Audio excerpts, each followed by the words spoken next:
What's up, my friends of the world? It has been a while. This is my first week in the last month that I've actually been in the same place for an entire week, so I'm glad to be back in Los Angeles. I was in New York, in Atlanta, and Dallas, and Austin for the month, speaking different places, so it's good to be back. I'm going to talk about three things today. One is how I pissed off Jared Leto. If any of you are Jared Leto fans, type in the comments that you are. A $50 million sculpture and consistency. I'm actually going to start backwards. So I do these weekly musings every week, and consistency, you might be surprised, the power of consistency, really, success is really about consistency.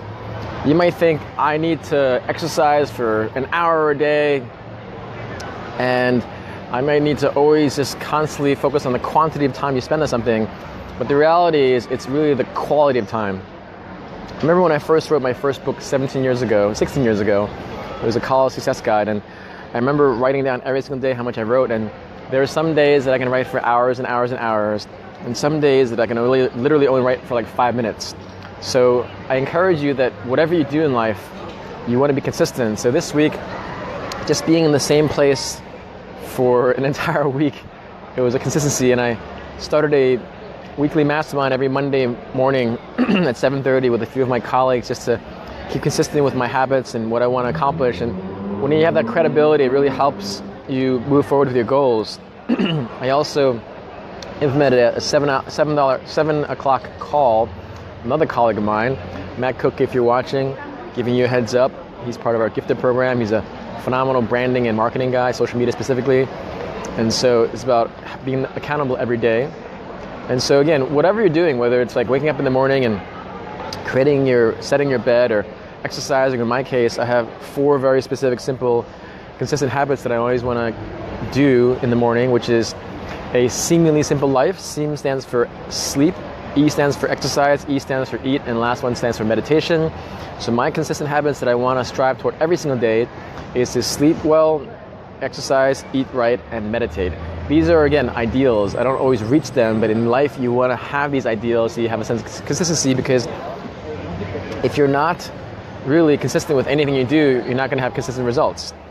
And I want to stress that I do these weekly recaps because it's important to reflect on what you've done, because I meet too many people that go through life rushing to the next meeting, rushing to the next date, rushing to the next boss or job or career opportunity. And if they actually took the time to reflect more, and to reflect more on their day, their week, their month, their quarter, their year, they would find that they're either really, really happy or really, really sad. But if you don't take the time to actually reflect, you're not going to be successful, you're not going to be grateful, you're not going to be anything, because you're constantly rushing towards something. So I highly encourage you to set that as a habit, a consistent habit of reflecting on your day right before you go to bed. Think about 3 questions that I ask myself. Did I serve anyone today? Did I do something that I was afraid of, and was I grateful? So if you can answer those 3 very basic questions, did you serve anyone today? Did you do anything that you're afraid of, and were you grateful for something? It really sets a tone where everyone can be, just so there's like a bee that's close by me, I don't want to get stung. Beauty of being live. But what I'm saying is, if you were to reflect on your day right before you go to bed, and just ask yourself, like, again, did you serve someone? And that can be as simple as, did you make someone smile? Did you hug someone? Did you compliment someone? Did you help someone out today? I mean, some weeks I might speak in front of 500 people or 1,000 people, and maybe I've impacted them. But then some weeks or days, I might just hang out with myself all day, and maybe I just need to serve myself. So I encourage you to be consistent with your habits, and to ask yourself 3 questions before you go to bed. Second question is, did you do anything that you're afraid of? And this is important because I did a Facebook Live months ago in Miami, and I talked about what's the one most important quality that most people don't have, and it's they don't have courage. It's not about having a lack of fear. It's not about not being anxious or doubtful. It's about just pushing through those fears and moving toward a better place, because you will always have a fear. There's something called the amygdala in our mind, or our brain, that was there back in our days when we were afraid of something trying to eat us.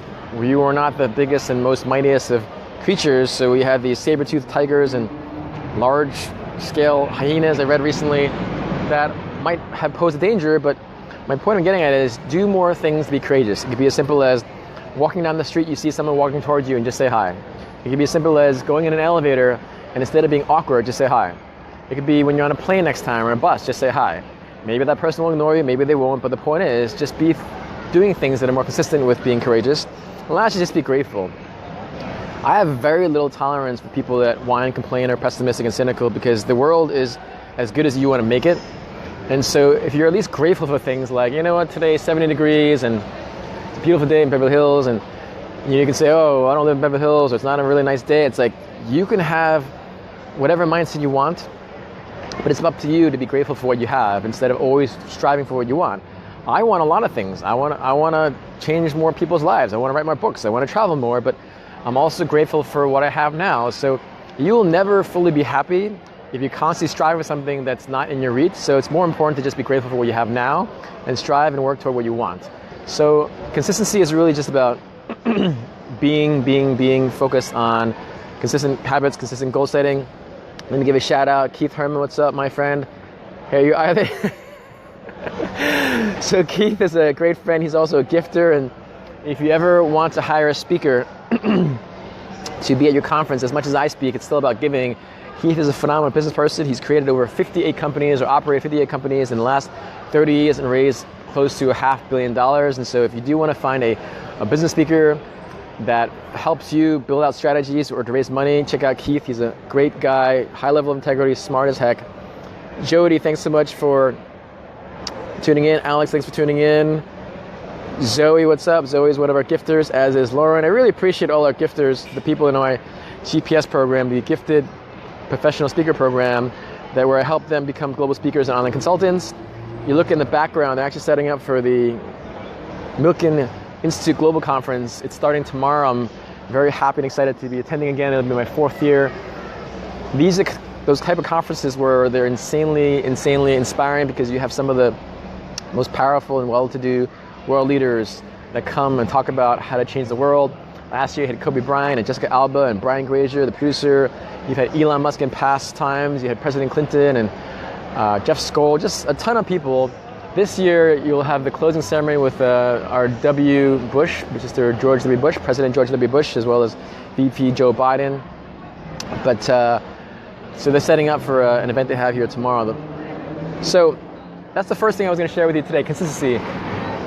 You'll be surprised and amazed that if you say you don't want to exercise because it's hard, you're better off just exercising for 5 minutes every day than trying to exercise for an hour every day.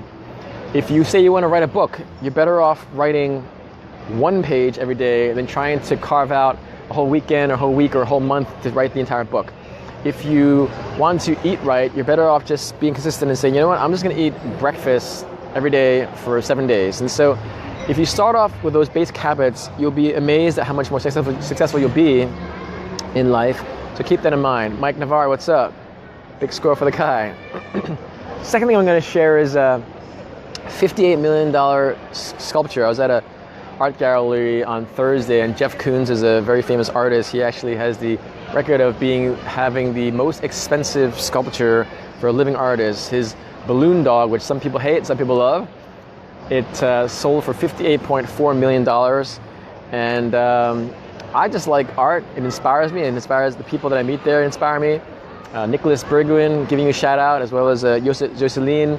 They came by the shelter on Monday, this past Monday, to share their stories. Nicholas is a very successful business owner who created a Bergwin Institute where he wants to challenge people to think more about philosophy, art, and culture and governance. So he has a $1 million Bergwin Prize where he awards someone that has amazing thoughts, amazing ideas that are changing the world. So Nicholas, thanks so much for your time on Monday. Natalia, thanks so much for setting all that up. But met him at the gallery as well. It was pretty cool.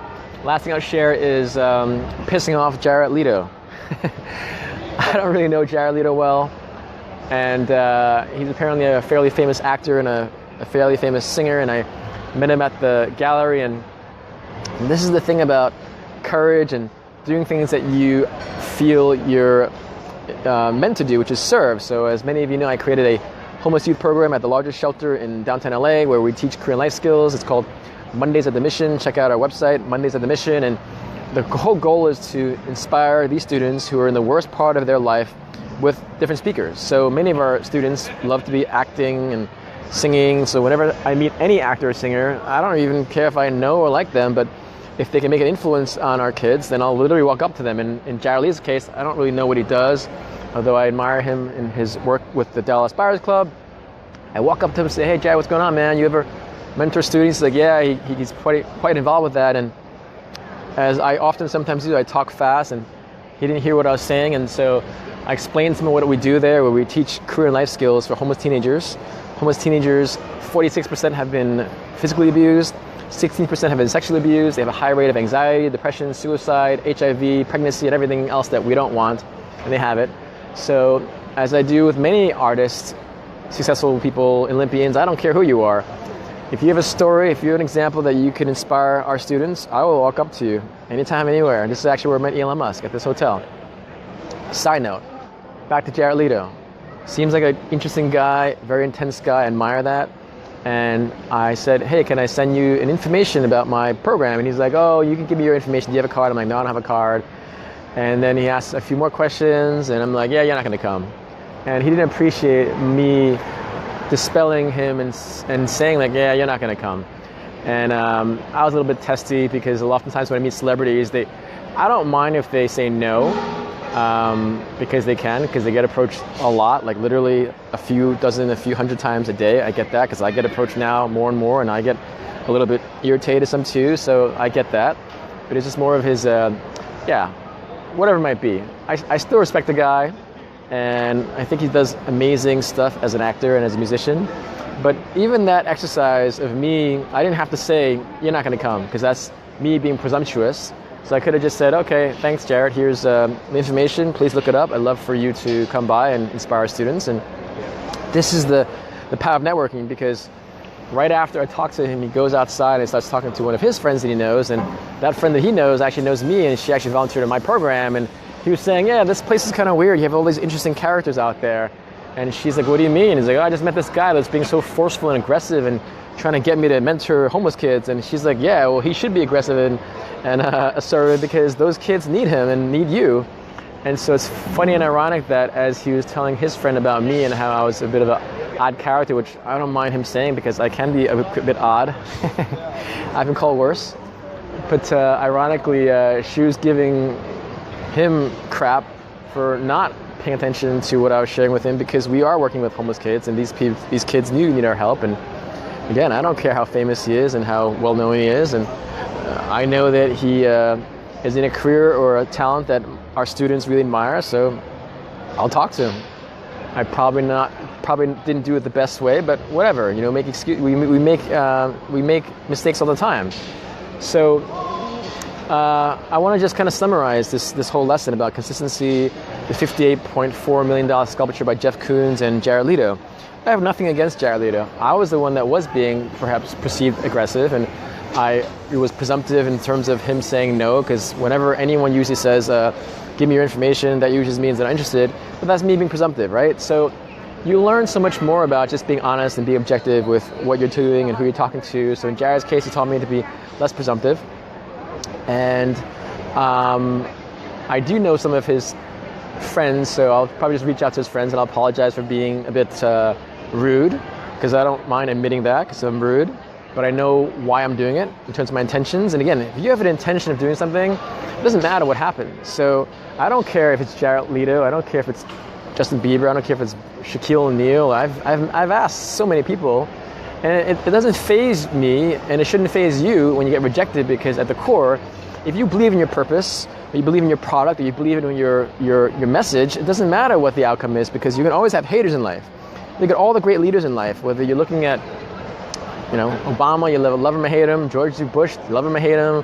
Donald Trump, love him or hate him. Hillary Clinton, love him or hate him. But you look through history. You look at the Dr. Kings, look at the Oprah Winfreys, you look at the Malalas, you look at Gandhi, you look at Jesus Christ, Muhammad. All these people across history, they had haters. So I encourage you to find your haters, because if you're not building your haters, you're not building your followers too, because in life, you have to be courageous, as I said before. So I encourage you to have consistent habits. One of the most important habits you can do to be more successful is to set specific goals, but to reflect. I really believe that reflection is more important than action. I'll say it again, reflection is more important than action. But here's the thing, you can keep running down the same block and feel good about yourself. You can keep running around the same block and feel good about yourself. But if you don't reflect on why you're running down the block, or why you're meeting this person, or why you're walking around the block, you're never gonna get further. So whenever I meet people that wanna be more, do more, make more money, write a book, they keep going on the same path. And so they're consistent, but in the wrong way. So I encourage you to reflect, because reflection is so powerful, because when you do it every day, every week, every month, every quarter, every year, I literally spend the last 3 weeks of the year. So I'm born on December 10th. If you want to give me a birthday present, my birthday present will be spend 1 hour a week doing something of volunteer work. So if you are passionate about dogs, cats, the elderly, the environment, whatever you're passionate about, my birthday present, and though this is a reach, which is like, it's almost like 8 months away, I don't want anything. I'm a minimalist, but I want you to volunteer more, because it really helps the world and serves your soul. But I really encourage you to reflect more. It's one of the most powerful things and the most easy things, and it's also free. So if you reflect more on your life every day before you go to bed, who have you served, what have you done that you're afraid of, and what are you grateful for? Tell me that you won't be inspired. Consistent with your goals and what you're focused on. As I mentioned to you, I was in the same place this week, and that gives a consistency. $58.4 million sculpture. I mean, for all of you people out there looking for more affluent clients, when you go to galleries, specifically high-end galleries in a place like Beverly Hills, or a place that's similar to Beverly Hills, you'll meet a lot more affluent people, because they like to buy art, they like to buy paintings, they like to buy photography. Whether you like or hate these artists, if you say you want to improve your business, your bottom line, you want to meet more affluent clients, you have to go where they are, not where you want them to be. And lastly, with Jared Leto. Again, I harbor no ill intention towards Jared Leto. This is the thing in life, you know, we focus so much on the negative. We focus so much on, let's say, I could have said, oh, he's an asshole, he's this or that. I'm like, he's not. I mean, again, I was the one being presumptive. He was actually quite inquisitive and curious. But what I'm saying is, how many times we meet someone and you have a poor interaction, and after that poor interaction, for whatever reason, you walk away and all you start doing is rambling about that poor interaction. Oh, Jared Leto's this, oh, this is that. I'm like, you know, you're wasting your time. So you're better off just stepping back, reflecting on what you can learn from that experience, or from this sculpture, or from the gallery, or from being consistent. So you want to just constantly focus on learning, constantly focus on being curious. And I'll end it with this final thing. Keith, great cause, not everyone gets it, but Nicholas, John Paul. So Keith is dropping the 3 billionaires that I interviewed at the shelter. Keith, I appreciate you. I appreciate your friendship. You're either in or out. Jody, passion equals purpose. I don't necessarily agree with that, but I thank you for sharing that with me. Mike Green, Lilla, Mark, Mike, Keith, thanks so much for watching. But I'll end with this. I watch a lot of interviews, I read a lot of books, and I was watching an interview with Warren Buffett, and Warren Buffett said that someone asked him about habits, and he said, you know, years and years and years ago, he was talking to his mentor and teacher, Ben Graham, who wrote the Value Investor, I believe. And Ben Graham told Warren Buffett, who's one of the most successful investors and business people in the world, he said, you know, look at the 5 people you most spend your time with, and look at the 5 people you most not like spending your time with, and just write out the 5 qualities that they have that you admire. And then the people that you don't like hanging out with, you write out the qualities that you don't admire in them, and you do your best to find the qualities and to develop the qualities that you want to develop. And the people that you don't like hanging out with, just don't hang out with them. In Warren Buffett's case, he literally has his day planned out where most of his time he's reading, and I'm at a point where, you know, I don't have to hang out with anyone. Like, if people don't want to buy my program, don't buy it. If people don't want to hire me to speak, don't hire me.